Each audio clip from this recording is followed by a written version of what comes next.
type is true in the comments below. Coming in at number 5, Shaggy and Scooby are somehow related by blood. I don't know how this one could work in any way, shape or form, but I am willing to suspend my disbelief, people. If Scooby was a cursed human, he could have very well been Shaggy's brother. I mean, no wonder they get along so well. They're family. It also explains why the two always split up together. They know each other inside out, and let's face it, in a group of friends, if you're about to get attacked by a ghost or monster, you're going to say your sibling over your friend. Say what you want, it is true. Unless, I mean, you have an estranged sibling, then I mean, that's your problem. At number 4 is the designated driver. Yes, we've all felt the tragedy on a night out when you're the DD and all your friends are getting drunk, having fun, and you're just there twiddling your thumbs and making conversation with a plate of fries in front of you. Shocking.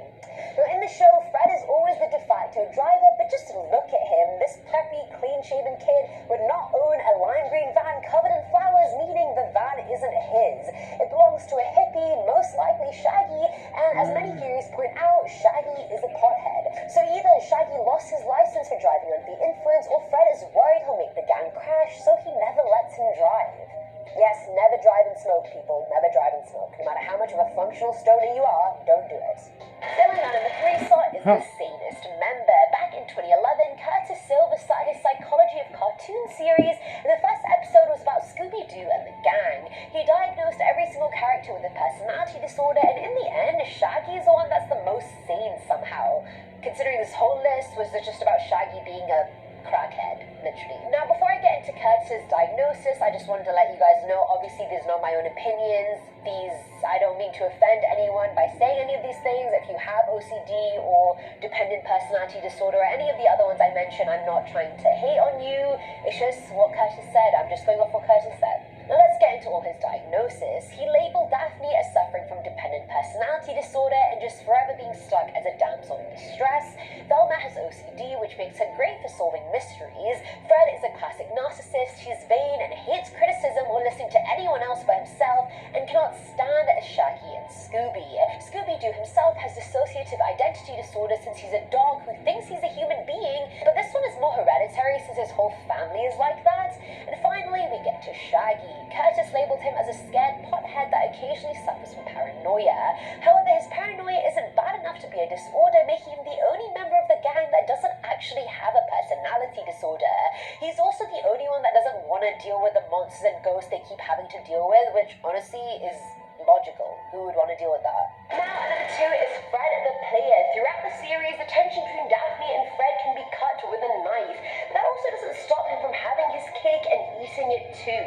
Despite literally having feelings for Daphne while they were growing up and always wanting to split off with her, he still has his fair share of girls over the years. Lena Dupree on Spooky Island, then there was Thorne, the lead singer of the Hex Girls. He was then infatuated with Gretchen Mueller, the snowboarder, then he really liked Crystal as well, but she was already dating someone else. And then, of course, Melanie Staples, who later ends up being the villain. He likes all those girls and then gets annoyed the one time Daphne suggests she split up with Velma instead of him. Lol. Like, what is that insecurity? You want Daphne all to yourself, but you also don't mind flirting with other girls in front of her. Player alert. I'd use a stronger word, but this is a PG channel. No why do you weird And finally, another one is Scrappy-Doo. It doesn't matter which episode it was, Scrappy-Doo always annoyed the shit out of me.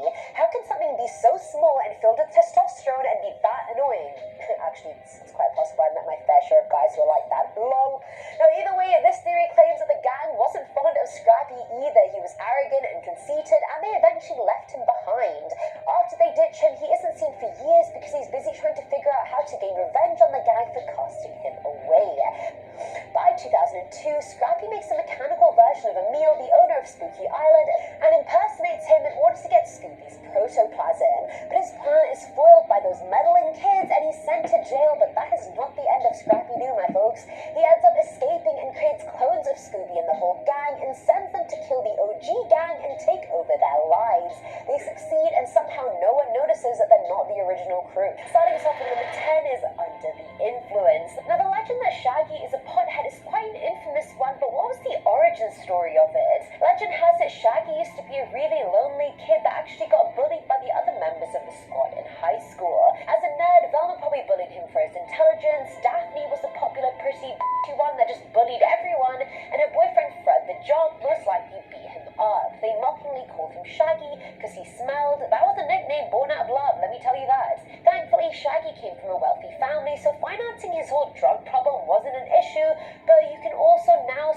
he turned to drugs in the first place. Life was sucking. During his drug-induced hallucinations, he believes his deceased dog is somehow still alive and talks to him. He sees his bullies as his friends, and drugs give him munchies, hence he eats that much. The reason he stops crime and villains in his hallucinations is because he doesn't want anyone to feel the pain he felt at the hands of bad people. Bad people being his gang.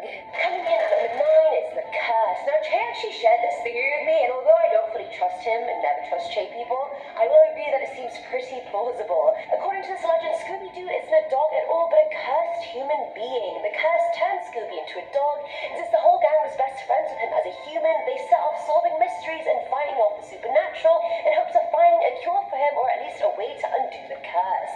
But since the show starts with Scooby as a dog, and even the recent TV show and movie has him as a dog, I'd say they're not anywhere closer to finding a cure for him.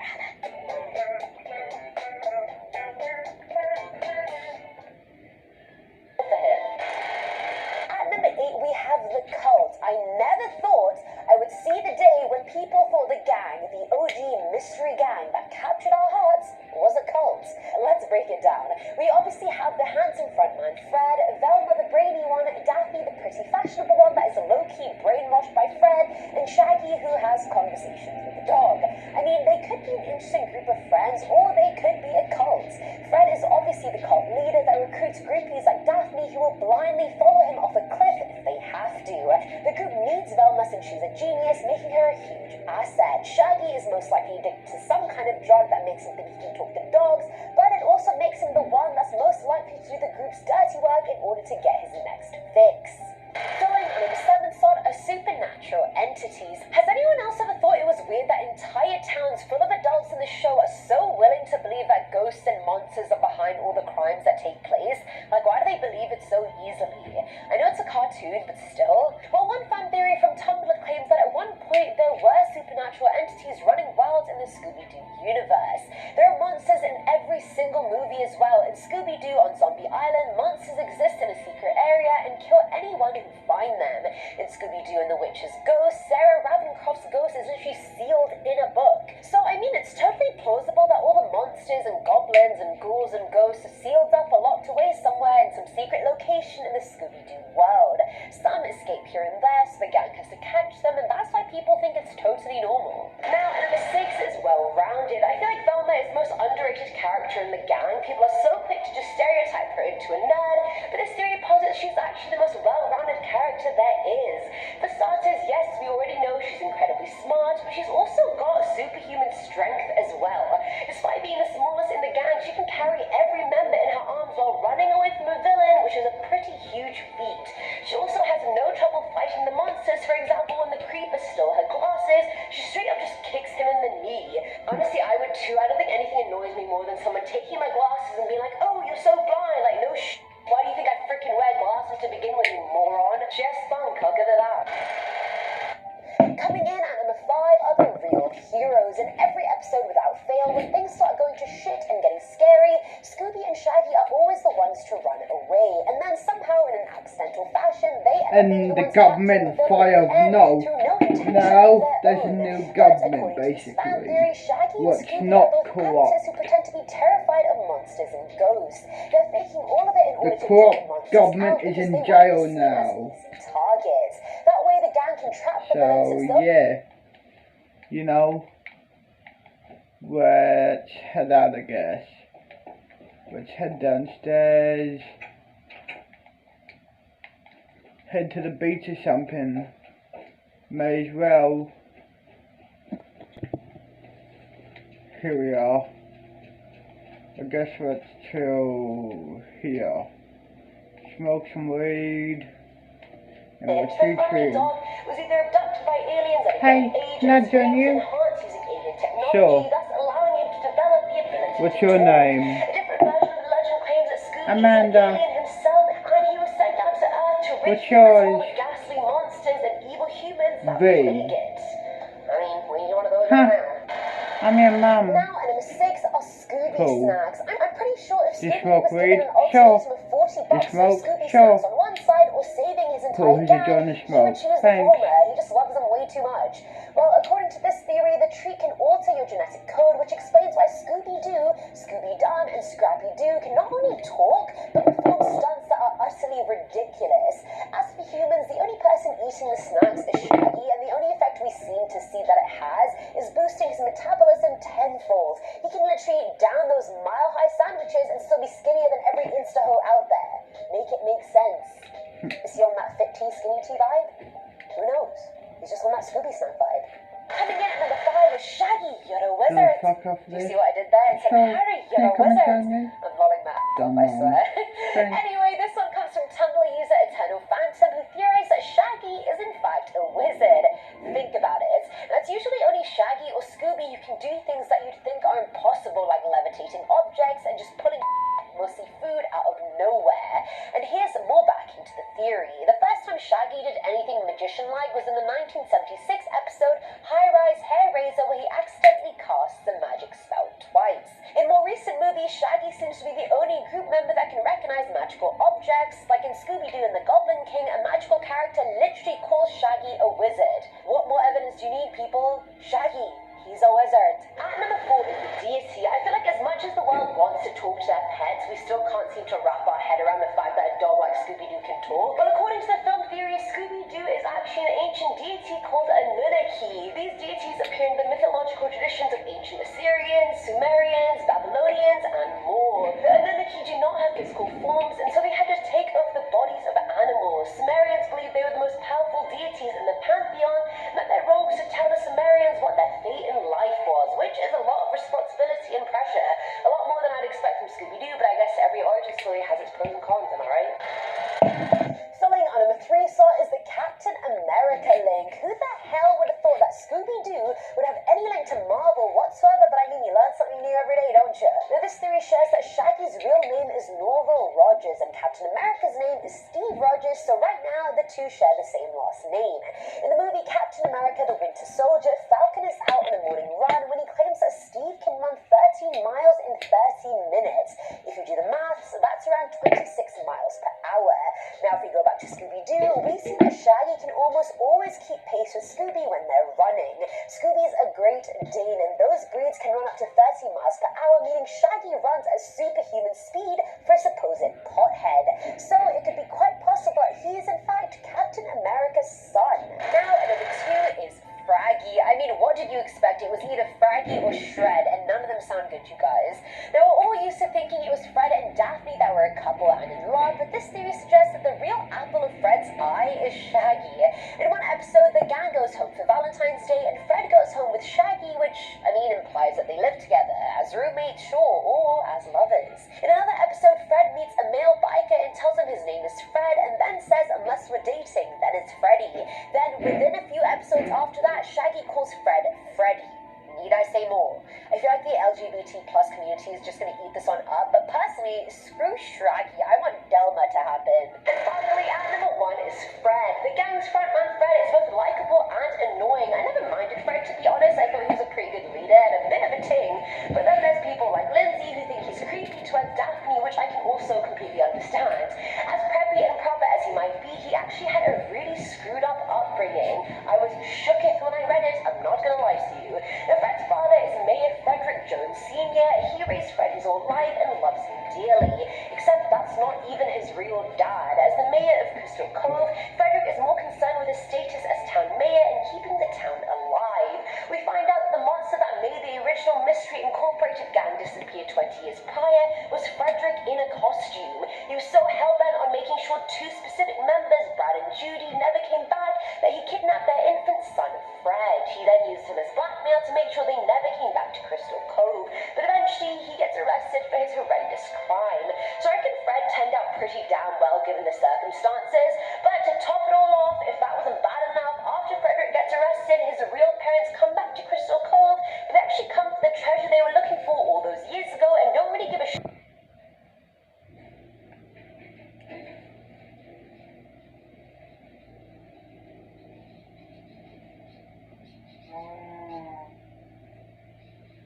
So, how come you're here?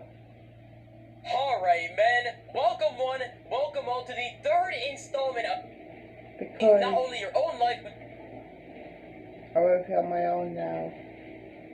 Your dad kicked me out pretty much. Oh good. We are divorced, we are no more pretty much. Cool, I know.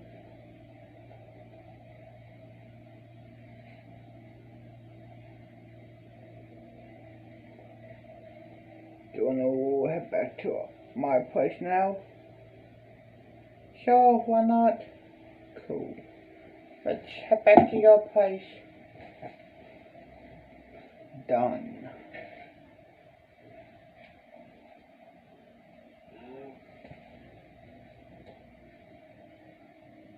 Let's through my now. Can you come inside me? Sure, thanks. Let's do this one. Done.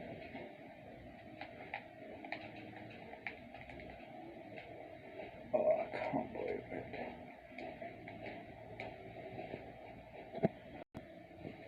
Here we are. This is my place. Nice. I know.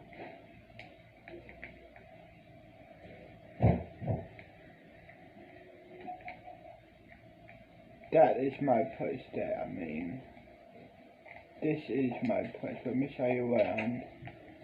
Dinner table, kitchen, and then nothing out there.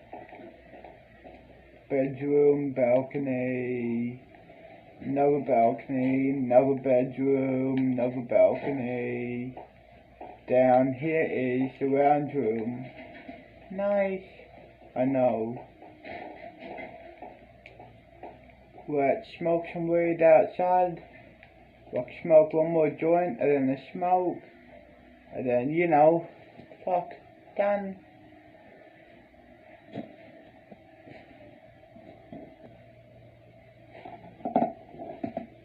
Okay, so,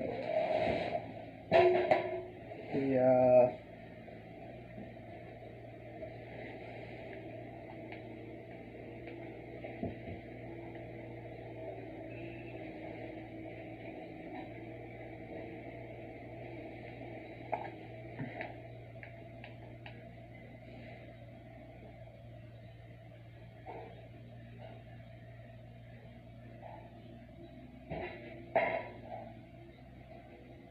YouTube.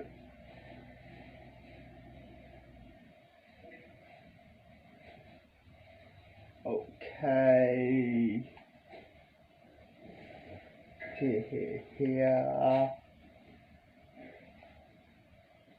Here. No. No. No. Why not? Go back. South Park has stirred up a lot of passionate emotions, but we never expected it to give us heart-wrenching feels. Hey everyone, I'm Rebecca and welcome to Watch Mojo. Today we're counting down our picks for the top 10 surprisingly touching South Park moments. Mom, Dad, I made a friend today! Kid, really? You did? Yeah! That means we're taking a look at moments from the South Park franchise that took a break from fart jokes and celebrity parodies to touch our hearts. And to be clear, these don't have to be straight up sad Yeah, moments. it is joining the smoke. A happy tear or two. Thanks. Alright, let's get to the list. You're Come on. Do you want to go out? Or maybe I'll have Sure. 3 beers. Love you. Probably Love you okay, too, spread it son. out. Number 10, Okay. Kyle saves Ike. From the pilot My episode, baby boy. Kyle and his adopted brother Ike have shared one of the show's most heartfelt dynamics. Ready, Ike? Kick the baby! Don't kick the baby. In season 7, Kyle risks losing Ike forever when his birth parents take him back to Canada. By Canadian law, I must award custody of the child to his birth parents. Yes! Yes! In one of his most personal speeches to date, Kyle tries appealing to the Canadian Prime Minister with a meaningful expression about what it truly means to be a family. Family isn't about whose blood you have in you. Family is about the people who cared about you and took care of you. We're not the same blood, but I love my little brother. As moved as we are, the Prime Minister doesn't feel the same way, and promptly blows Kenny up in a show of rage. But why are you making such strange laws? I said no! Fortunately, the Prime Minister behind the curtain is revealed to be Saddam Hussein, and he's arrested on the spot. Kyle's words get through to Ike's birth parents, who realize there's more to family than just blood. He doesn't belong here. He belongs with his family. Peter, would you like to go back to your home in Colorado? Number 9. The Calves. Matt Stone and Trey Parker aren't exactly what you'd call vegetarians, but they do have a thing about eating baby cows. Wait a minute. Veal is little baby cows? Yepper! Then why the hell do they call it veal? While this episode isn't anti-meat, it does stand up for the poor calves, suggesting that nobody would eat veal if the product were called Little Tortured Baby Cow. I did manage to I get the would FDA too. to I officially wouldn't change care. the word veal to tortured baby cow. The creators further get their point across by making the calves as adorable as Meat possible, is giving them meat. sad faces and puppy dog eyes. So, The boys decide to lock all the animals and themselves in their bedroom and go on a survival hunger of the strike. fittest. Though with eventually respect. thwarted by the FBI, their rescue effort is ultimately successful, as the new brand name drives down national demand for veal. In the 24 hours since the word veal was officially changed to little tortured baby cow, the market has gone dry. Seems when people see little tortured baby cow on their menus, they don't I wouldn't care.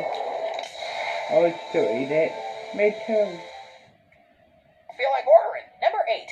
Cartman gives Kyle CPR. Following a hazardous encounter with Man-Bear Pig, Kyle is left pale-faced and lifeless on the ground.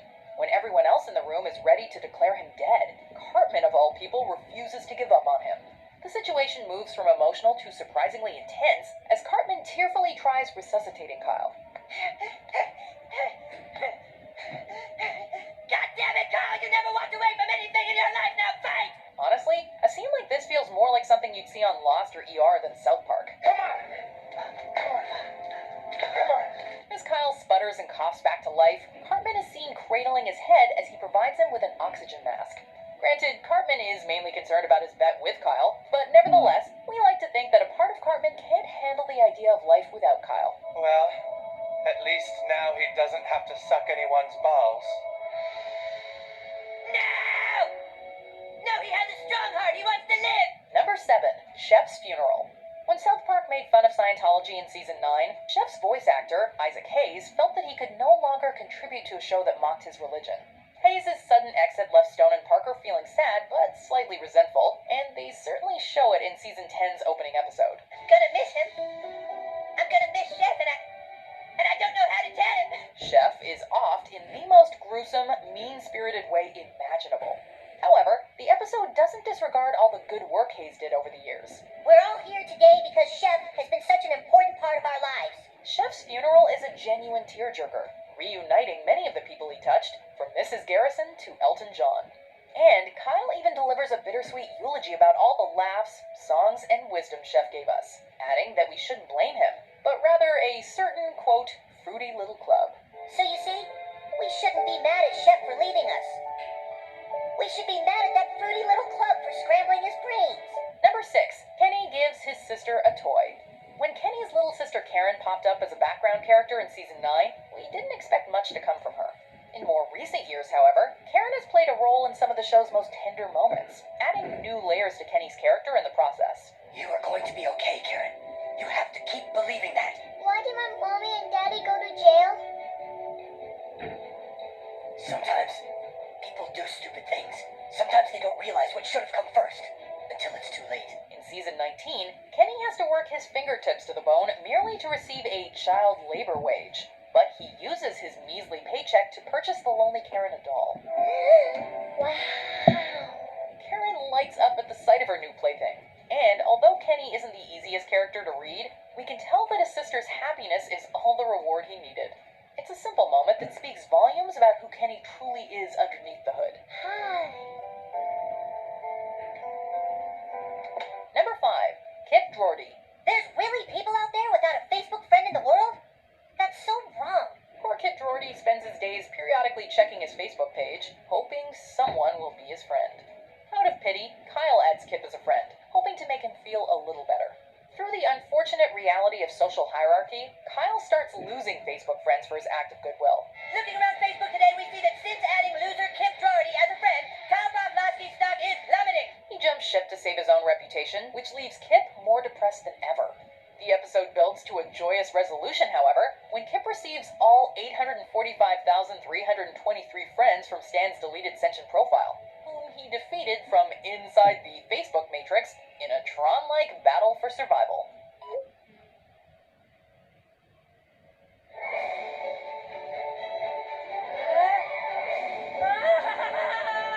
Number 4, Blanket. At first, Stone and Parker were against doing a Michael Jackson episode, seeing as how the controversial pop star is an overused target for satire. The creators came around to the idea, however, when they decided to make Jackson's youngest son Blanket the focus. My name's Blanket. Your name is Blanket. Right, well, Blanket, I'm Howdy Doody, and these are my friends Tipsy, Winky, and Nut. Suddenly, the episode had more heart, and what's more touching, Kyle becomes something of a big brother towards Blanket in Michael Jackson's absence. Alright, this is gonna sting for a second. Ow! I know, be cool. Thank you, that already feels better. Kyle realizes just how neglected and alone Blanket is, telling Mr. Jefferson that he needs to stop acting like a child and take care of his own children. Let's say it's all made up, and Mr. Jefferson is just a nice guy who's trying to be a child because he never got to have a childhood. Well, that's fine, except for that he has children now. And when people have children, they have to grow up. The episode is made even more poignant when you consider that a few plot points were taken out of real life, like Blanket's artificially inseminated birth, and how Jackson made his kids wear masks in public. My daddy says it's best for me to hide my face. You know why you're ready to stop smoking for good this time? Whatever your reason, speak to your doctor today. You're right. Number 3, Mysterion, the Guardian Angel. The first episode that really touches upon Kenny's relationship with Karen comes at the end of season 15, when the McCormick kids wind up in a cruel foster home. Welcome to your new home. Before we show you around, let's get one thing clear. This is a very strict religious household. Kenny can only do so much to help his scared, confused sister, but his alter ego Mysterion can do more. Karen McCormick is off limits. Taking on his superhero persona, Kenny visits Karen at night, reassuring her that she's not alone and that everything will be okay. You are not alone. No matter where you go, no matter what you do, I will always be here. Though Mysterion is generally the conduit for Kenny's darker side, in this moment, Mysterion reveals a more loving and gentle brother who will do anything to protect his loved ones. Just as Batman is Bruce Wayne's mask, Mysterion allows Kenny to express what he's truly feeling. Number 2, Beautiful Sadness. Although the other kids frequently poke fun at Butters for his innocence and naivety, sometimes his sincerity can rub off on them. Well, go ahead and go. It's best we don't say anything more. There's nothing left to say. It's over. Our relationship is over. After getting dumped by his so-called girlfriend, Butters is left whimpering in the rain. Stan and his fellow goth kids thus invite Butters to join them, but he turns them down, saying there's still more to life than just pain. Just because Butters is heartbroken doesn't mean that he himself is broken. If anything, the sadness makes him appreciate life more. Well, yeah, I'm sad. But at the same time, I'm really happy that something can make me feel that sad. It's like, it makes me feel alive, you know? Moved by this touching point of view, Stan realizes that it's better to have loved and lost than never to have loved at all. And flying up to heaven, his sacrifice rewarded, leaving everyone in the theater choked up. This ending elevated South Park into new territory, proving it's much more than a foul-mouthed cartoon. Hey, they're capable of other emotions. Who knew? I'm kidding, of course. So what do you think has been the most touching moment in South Park's history? Let us know in the comments, or come tell me on Twitter or Instagram at Rebecca Brayton. Yeah.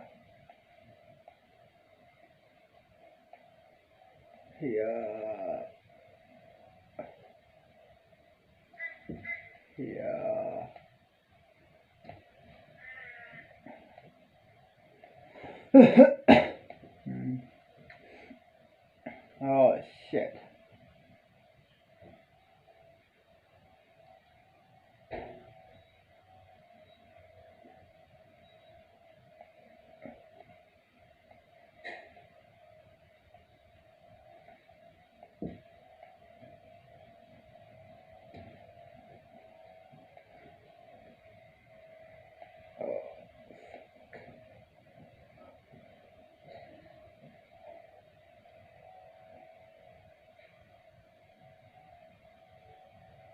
As parents, we've got a... Fuck off, Edge.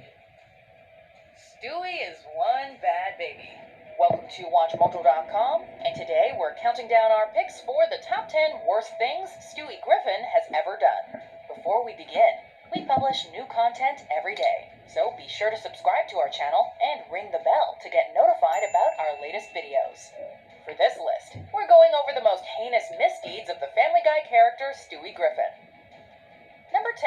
Kidnapping and torturing Bart's enemies. Most having, most speaking. Yeah, I'm looking for a friend. Last name Keybum, first name Lee. Hang on, I'll check. Hey, guys, do I got a leaky bum? When Family Guy crossed over with The Simpsons, Stewie and Bart hit it off due to their mutual precocious love of mischief. It was alright, dude. Yeah, dude.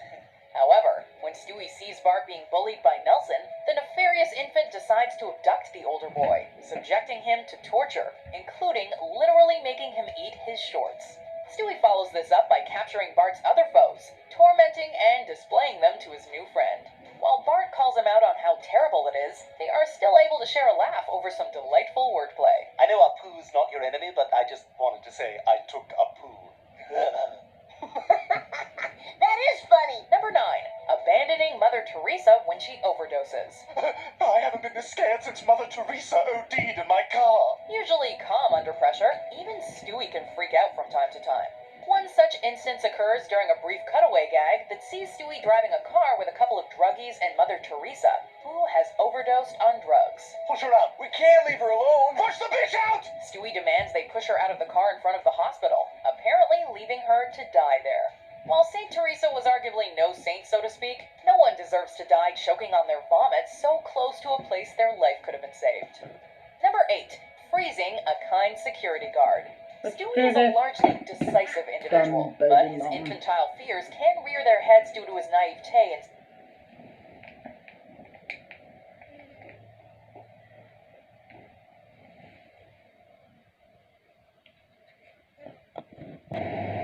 that was good.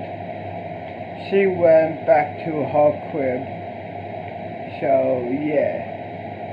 Here I am in my crib, yo. I got basically everything. Baseball bats, knives, guns, VR, Bluetooth, Xbox, money, more bullets. So yeah, pretty much I'm ready. I'm ready for war. If anyone tries to fuck with me, I'm ready for war pretty much. Let's watch YouTube. I was lucky to be alive, so I found a safe spot. I looked in the chest, got a few things. And then I found this. Right, pause this. I'm fucking hungry, so let me order Uber Eats. Yo, hello, this is Night City Uber Eats. Yeah, I'd like to get pizza from Domino's or whatever you have here. Okay, got it. We'll pick up pizza. What type of pizza you want? Just cheese and bacon and garlic. Right, all together. Okay, got it. See ya. Let's press play. There it is! There it is! Okay, there's a room right there.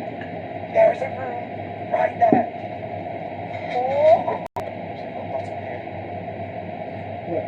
What we're doing smoke. Okay, I think we're good. Oh my god, there's your bar. Oh my god, I just saw that. God. Let's end up all over.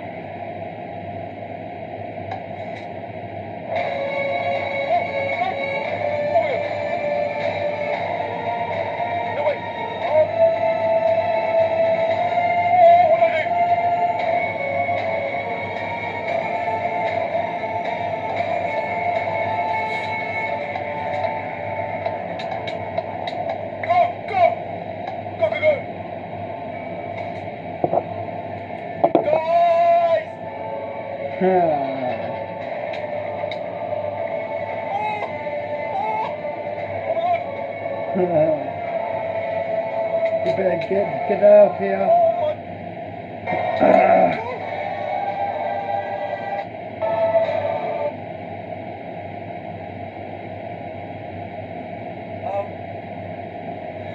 Okay, hold a minute.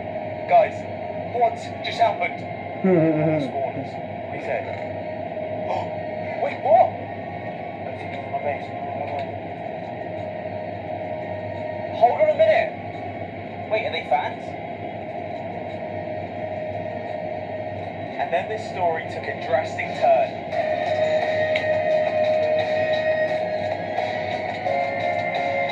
Wait. Hold on a minute. Hold on a minute. Okay, wait. Don't raid us. We just got started. No way. Oh my god. Guys. Oh, wait. Oh my god, this is crazy. I thought this was... Wait. Huh?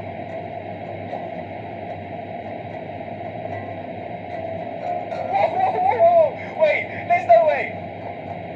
There's no way they have a base at this school. Look at this.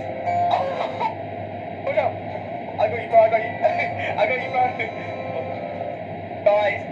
Guys, this is insane. I heard you activate the tripwire, so I found you. Yo! Oh my god. That was genius. That was so clever. I've never seen an alarm system. Who are these guys then? Let's find out. So wait a minute. These guys are new to Minecraft. Or maybe to the server. I don't know which one they mean. We just made the space a few hours ago, so we didn't have much. Yo! Guys, these guys are so nice. You know what? Come in. About to be a wholesome raid. Otekis doesn't fake his Vizsla. We just Yo, you guys are saying I made my raids. This is proof. They showed me around the base and said this was only the beginning. This was an insane story. But there was one thing I couldn't put my finger on. These guys were still being nice to me after I just raided their base. I like these guys, and they just started. So I had no idea.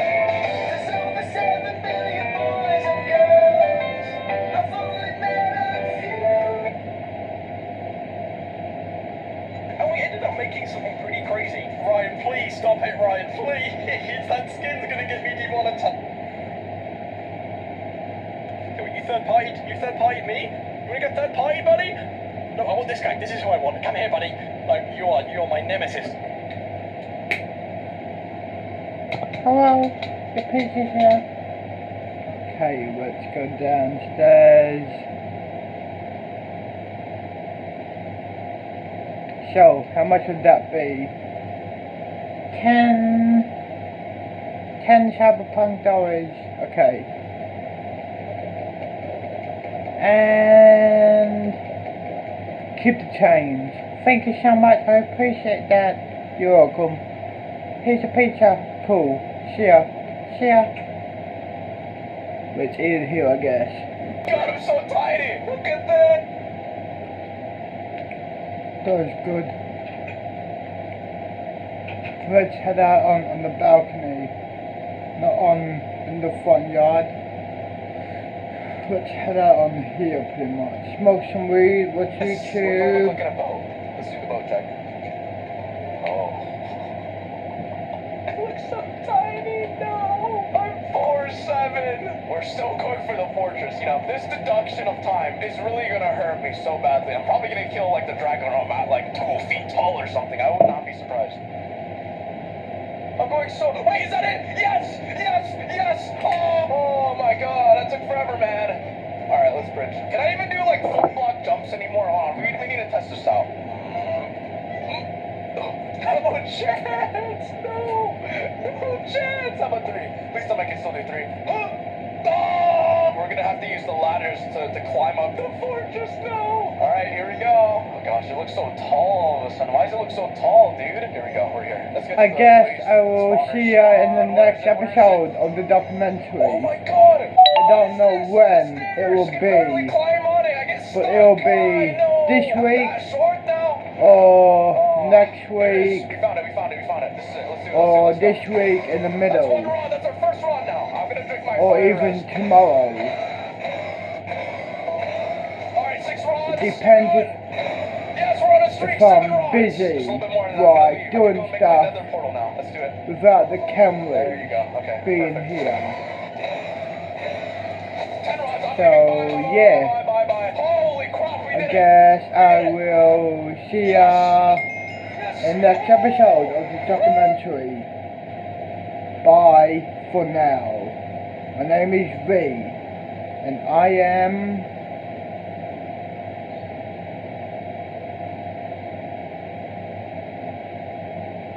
out of here. Bye.